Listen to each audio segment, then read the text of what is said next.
Part of this being a unique provision is that it's often a hiding place. I'll give you the example. I worked for most of my in-house career, my 14 years in-house.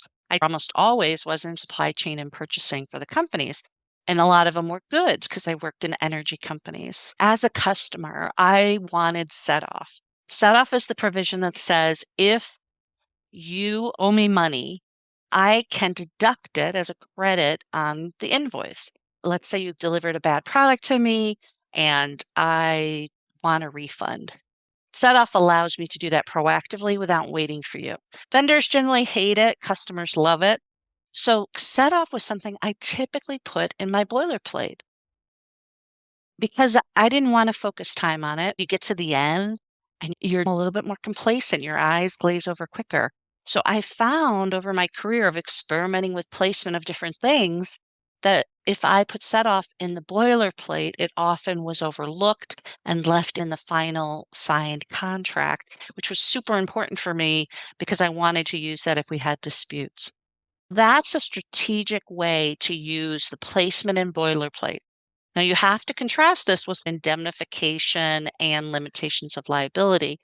Never put indemnification and limitation of liability in the boilerplate. This is one of my hard and fast rules. I used to do it. Then once I started learning more about contract arrangement of sections and what matters, I learned that if you are combining a important provision like indemnification or limited liability, and there's a problem with it, you put the other provision at risk. And I have one of the tips on this, which is basically don't put your indemnification and limitation of liability together.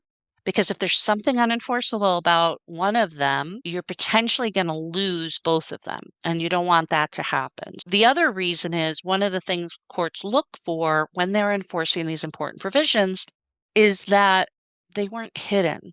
If you stick the limited liability in your boilerplate paragraph, let's say it's a 3-pager, and you have this long run-on paragraph without subsections, maybe it's 10 sentences or something, and in the middle of that, you stick a limitation of liability or a waiver of consequential damage, you are running the risk that the court will not enforce that because it was hidden. You have to make these important risk provisions conspicuous, and indemnification and limitation of liability fall into that bucket. One of my hard and fast rules is I never allow it to be in boilerplate. If I see it in the boilerplate, I will move it out and I will put it in its own section. Set off is unlikely to get that kind of attention because we're already talking about a miscellaneous group of provisions. Set off is just another miscellaneous provision. I don't have that same worry about the placement and prominence of it in the contract when I'm talking about set off.